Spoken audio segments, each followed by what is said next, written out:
সদৌ তিনিচুকীয়া জিলা ছাত্ৰ সন্থাৰ দ্বাদশ বাৰ্ষিক অধিৱেশন আজিৰে পৰা ডুমডুমা ৰাজহুৱা খেলপথাৰত অনুষ্ঠিত হৈছে। অধিৱেশনৰ লগত সংগতি ৰাখি বিভিন্ন কাৰ্যসূচীৰ সমান্তৰালভাৱে আজি এক ৰক্তদান শিবিৰ অনুষ্ঠিত কৰে আছুৰ নেতাকৰ্মীসকলে।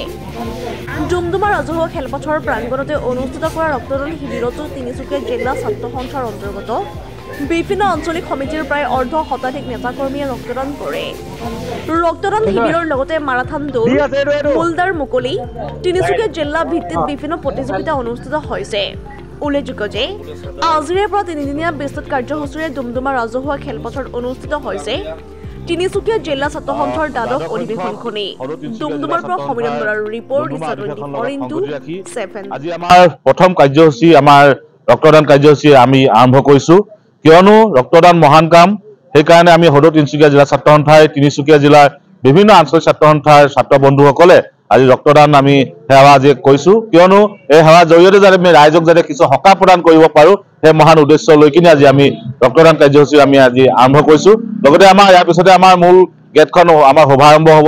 তাৰপিছতে আমাৰ ছাত্ৰ ছাত্ৰীসকলৰ লগত আমাৰ বিভিন্ন ধৰণৰ প্ৰতিযোগিতাসমূহ আজিৰ দিনত আজি অনুষ্ঠিত কৰা হ'ব আৰু সন্ধিয়াকৈ সদৌ তিনিচুকীয়া জিলা ছাত্ৰ সন্থাৰ অন্তিমখন কাৰ্যালয় সভা অনুষ্ঠিত কৰা হ'ব।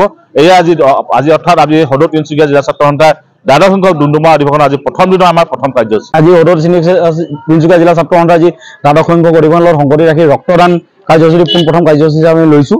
আৰু ইয়াত তিনিচুকীয়া জিলা ছাত্ৰ সন্থাৰ কৰ্মকৰ্তা আৰু লগতে আঞ্চলিক ছাত্ৰ সন্থাৰ কৰ্মকৰ্তা আমাৰ ৰক্তদান কৰিছে। তাৰ পৰৱৰ্তী সময়ত আমাৰ বাটচৰা উন্মোচন হ'ব, আমাৰ অতিথিশালা উন্মোচন, আপোনাৰ গ্ৰন্থমেলা উন্মোচন হ'ব, প্ৰতিনিধি শিবিৰসমূহ উন্মোচন কৰা হ'ব। আজি কাইলৈৰ পৰা আমাৰ যি প্ৰতিযোগিতা আছে সৃষ্টিশীল নৃত্য, জাতীয় সাজপাৰ প্ৰতিযোগিতা, চিত্ৰাংকন প্ৰতিযোগিতাসমূহ হ'ব। আৰু নিশালৈ কাইলৈ নিশা পম্পী পুৰবী, ভাস্কৰ শইকীয়া, প্ৰিয়ংকা মনৰ গীতৰ সহায় লগতে স্থানীয় শিল্পীৰ গীতৰ সহায় থাকিব। আৰু অহা তাৰ শেষৰ দিনা 4 তাৰিখে আমাৰ এটা বিশাল শোভাযাত্ৰা আয়োজন কৰা হৈছে, য'ত অসমৰ প্ৰত্যেকটো জাতি জনগোষ্ঠীৰ এজন হ'লেও প্ৰতিনিধিক আমি উপস্থিতি কামনা কৰিছোঁ। এটা বিশাল মিলনভূমিলৈ ৰূপান্তৰিত হ'ব বুলি আমি আশাবাদী। এটা সাংস্কৃতিক শোভাযাত্ৰা কৰা হ'ব। সেই সাংস্কৃতিক শোভাযাত্ৰা পাছতে আমাৰ মুকলি সভা বঁটা বিতৰণী অনুষ্ঠানসমূহ আয়োজন কৰা হৈছে। এই মুকলি সভাত উপস্থিত থাকিব সদৌ অসম ছাত্ৰ সন্থা সন্মানীয় সভাপতি উৎপল শৰ্মা, সাধাৰণ সম্পাদক শংকৰজ্যোতি বৰুৱা ডাঙৰীয়া, লগতে বিভিন্ন জাতীয় জনগোষ্ঠীয় সংগঠনৰ নেতৃত্ব, সকলো সমস্যাৰ ওপৰত, অসমৰ বিভিন্ন জাতীয় জনগোষ্ঠীয় সকলো সমস্যাৰ ওপৰত আলোচনা হ'ব, শিক্ষাৰ ওপৰত আলোচনা হ'ব। সেইবাবে আপোনালোকক আহ্বান জনাওঁ যাতে সেই মুকলি সভাত আপোনালোকে উপস্থিত থাকে। লগতে নিশালৈ আমাৰ সন্ধিয়া সাংস্কৃতিক সন্ধিয়া যি অনুষ্ঠিত কৰা হ'ব তাত আপোনাৰ উপস্থিত থাকিব অসমৰ জনপ্ৰিয় কণ্ঠশিল্পী নীল আকাশ, ৰিচা ভৰদ্বাজ, দীপান্বিতা ডেকা, প্ৰবীণ বৰা, প্ৰাণদীপ উপস্থিত থাকিব। আৰু লগতে আমাৰ যি সাংস্কৃতিক শোভাযাত্ৰা হ'ব তাত আমাৰ উপস্থিত থাকিব অসমৰ জনপ্ৰিয় অভিনেতা নয়ন নীলিম আৰু লগতে ৰিচা ভৰদ্বাজ। আৰু আপোনালোক সকলোৰে আমি উপস্থিতি কামনা কৰিছোঁ। ৰক্তদান কাৰ্যসূচীটো আজি যিহেতু হ'ল, আমি তাৰ চিন্তা চৰ্চা আগবাঢ়িলোঁ যে আমাৰ প্ৰথম কাৰ্যসূচীটোৱে যে ৰক্তদান কাৰ্যসূচী কৰা তাৰ মূল কাৰণতে হ'ল আমাৰ এই অভ্যৰ্থনা সমিতিৰ সভাপতি যি গুৰু দায়িত্ব লৈ আছে এজন চিকিৎসক ডক্টৰ প্ৰণৱজ্যোতি ডেকা।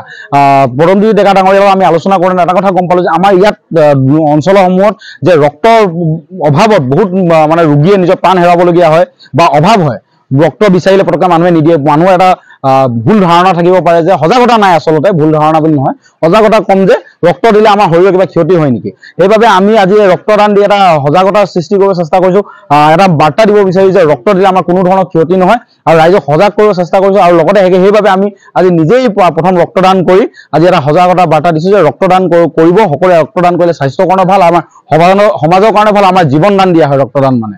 যি কাৰ্যসূচী আৰম্ভ হৈছে আৰু প্ৰথমটো কাৰ্যসূচী হিচাপে ৰক্তদানৰ কাৰ্যসূচী ৰখা হৈছে।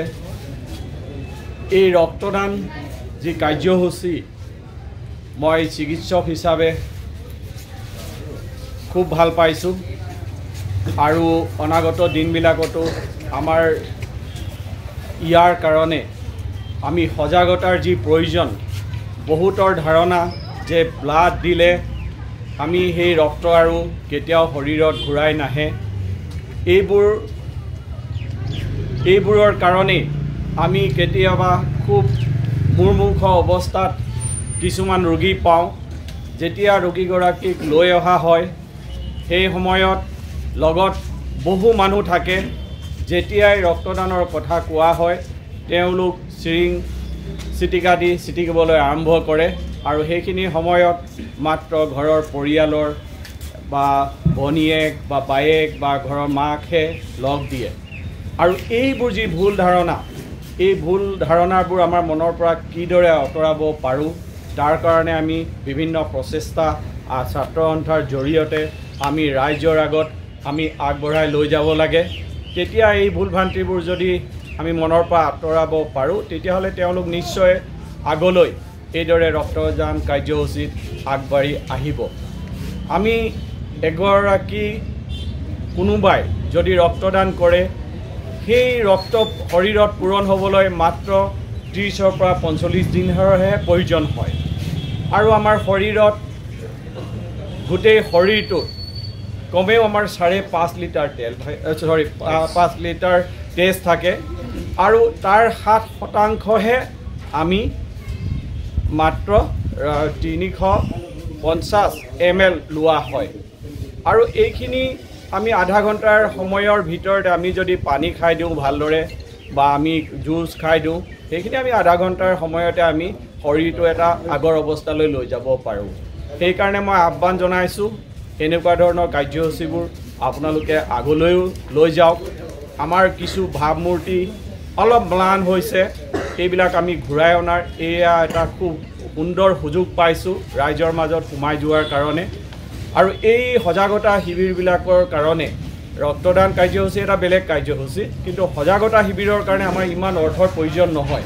মাত্ৰ আমাৰ প্ৰয়োজন আমাৰ অলপ সময় আৰু সদিচ্ছা লাগিব, ইচ্ছা শক্তি লাগিব, তেতিয়াহে আমি এই কাৰ্যসূচীবিলাক আমি ৰাইজৰ মাজলৈ আগবঢ়াই লৈ যাব পাৰিম।